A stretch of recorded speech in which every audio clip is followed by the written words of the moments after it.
حضرات گرامی، امانت داری کا مطلب عام طور پر ہم لوگ یہ سمجھتے ہیں کہ ایک شخص نے ہمارے پاس کوئی بھی چیز بطور امانت رکھ دیا، مثلا اس نے ہمیں 1000 روپیہ دے دیا اور کہا کہ جب مجھے اس کی ضرورت ہوگی تو میں آپ سے لے لوں گا، لہذا اس آدمی کے اس 1000 روپے کو جب وہ مانگے بلا کمی بیشی کے واپس کر دینا، لوٹا دینا امانت داری ہے۔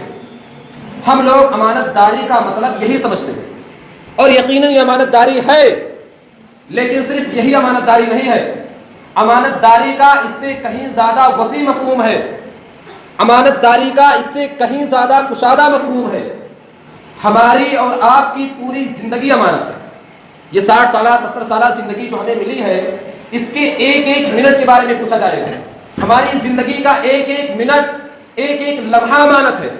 یہ جسم جو ہمیں اور آپ کو ملا ہے، اس جسم کے جو اعضاء ہیں، پارٹس آف باڈی، ہاتھ پیر آنکھ کان، یہ سب امانت ہے۔ اللہ تعالیٰ کے سامنے ان سب کے بارے میں پوچھ گچھ ہوگی۔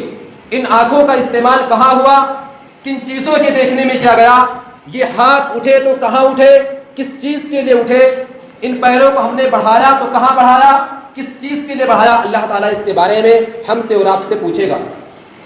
تو ہماری پوری زندگی امانت ہے، یہ پورا جسم امانت ہے، اور اس جسم کے جو اعضاء ہیں وہ سب کے سب امانت ہے۔ یہی نہیں، ہماری اور آپ کی گفتگو امانت ہے، ہم جو آپس میں بات چیت کرتے ہیں یہ بھی امانت ہے۔ ہمارے اور آپ کے درمیان کوئی بھی بات ہوئی، کوئی بھی مسئلہ طے ہوا، اب میرے لیے یہ جائز نہیں ہے کہ میں آپ کی بات کو آپ کی اجازت کے بغیر کسی سے کہہ دوں، آپ کے لیے جائز نہیں ہے کہ آپ میری بات کو میری اجازت کے بغیر کسی سے کہہ دیں۔ اگر ہم نے آپ کی بات کو کہہ دیا، آپ نے میری بات کو کسی سے کہہ دیا، تو ہم نے اور آپ نے امانت میں خیانت کی۔ جب تک طرفین کی طرف سے رضامندی نہ مل جائے، تب تک اس بات کو کسی اور سے کہنا، کسی اور کی جانب منتقل کرنا یہ جائز اور مناسب نہیں ہے، یہ امانت میں خیانت ہوگی۔ عزت و آبرو امانت ہے۔ میاں بیوی ہیں، ایک شوہر کے لیے اس کی بیوی امانت ہے، ایک شوہر کے لیے اس کی بیوی امانت ہے، اور ایک بیوی کے لیے اس کا شوہر امانت ہے۔ اگر بیوی کسی غیر مرد سے نظر ملاتی ہے تو وہ اپنے شوہر کے ساتھ خیانت کر رہی ہے، اور اگر شوہر اپنی بیوی کو چھوڑ کر کے کسی اور کی جانب مائل ہوتا ہے تو وہ اپنی بیوی کے ساتھ خیانت کرتا ہے۔ آپ کی اولاد امانت ہے۔ اگر آپ باپ ہیں تو آپ کی ذمہ داری ہے کہ آپ ان کی تعلیم و تربیت کا، ان کی شادی بیاہ کا مکمل انتظام کریں۔ اگر ایک باپ اپنی اولاد کے سلسلے میں فکر مند نہیں ہے، ایک ماں اپنی بیٹی کو سیدھی راہ پر چلتی ہوئی نہیں دیکھ رہی ہے اور بے پرواہ ہے، تو ایسے والدین اس اولاد والی امانت میں خیانت کر رہے ہیں۔ یہی نہیں، ذمہ داریاں، عہدے، منصب سب امانت ہے۔ آپ مسجد کے متولی ہے، ذمہ دار ہے، تو یہ مسجد امانت ہے، یہ ذمہ داری امانت ہے۔ مسجد کے ایک ایک پیسے کا آپ کو حساب رکھنا چاہیے، مسجد کی صفائی ستھرائی کا خیال رکھنا چاہیے، نمازوں کا خیال رکھنا چاہیے، اذان ٹائم پر ہو رہی ہے کہ نہیں آپ کو خیال رکھنا چاہیے۔ مسجد اور مسجد کی ساری چیزیں امانت ہیں۔ مسجد کی جو رقم ہے اس میں خرد برد کرنا، ان پیسوں میں کمی بیشی کرنا، گھپلا کرنا، بےایمانی کرنا، یہ خیانت ہے، اور اللہ تعالیٰ کے سامنے اس کا جواب دینا ہوگا۔ اگر آپ مدرسے کے ذمہ دار ہیں، ناظم اعلیٰ ہیں، تو آپ کے لیے مدرسہ اور مدرسے کی ساری چیزیں امانت ہیں۔ یہ منصب اور پد جو آپ کو ملا ہے، چاہے وہ منصب گاؤں کے پردھان اور مکھیا کی شکل میں ہو یا ماسٹر، عالم اور مولویت کی شکل میں ہو، اللہ تعالیٰ کے سامنے ہمیں اور آپ کو اس کا جواب دینا ہوگا۔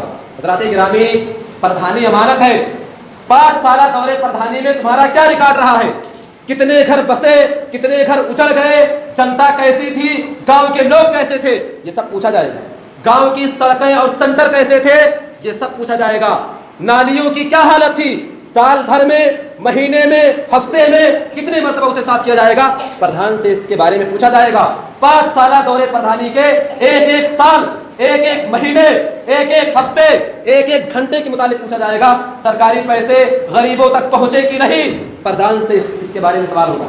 حضرت ابو ذر غفاری رضی اللہ تعالیٰ عنہ اللہ کے نبی صلی اللہ علیہ وسلم کے پاس آئے اور کہا، اللہ کے رسول، کیا آپ مجھے میرے گاؤں کا امام نہیں بنائیں گے، ذمہ دار پردھان نہیں بنائیں گے؟ صحابی رسول آئے اور آپ سے امام اور ذمہ دار بننے کا مطالبہ کر رہے ہیں۔ اللہ کے نبی صلی اللہ علیہ وسلم نے فرمایا، ابو ذر سنو، انک ضعیف وانہا امانہ وانہا یوم القیامت قسم و ندامہ. اے ابو ذر سن لو، یہ جو امامت تم مانگ رہے ہو، یہ جو ذمہ داری تم مانگ رہے ہو، یہ امامت، یہ ذمہ داری، یہ عہد و منصب امانت ہے اور تم کمزور آدمی ہو. ابو ذر یاد رکھو، کل قیامت کے دن یہ ذمہ داری، یہ عہد و منصب ذلت و رسوائی کا سبب بنے گی. کل یہ پردھانی بے عزتی کا سبب بنے گی، اللہ یہ کہ جو آدمی اس کا حق صحیح طریقے سے ادا کرے. حضرات گرامی، تو یاد رکھیے یہ عہد و منصب بھی امانت ہے. صرف یہ سمجھ لینا کہ مال و دولت ہی امانت ہے، ایسا نہیں ہے. لہذا ہمیں ان تمام امانتوں کا پاس و لحاظ رکھنا چاہیے.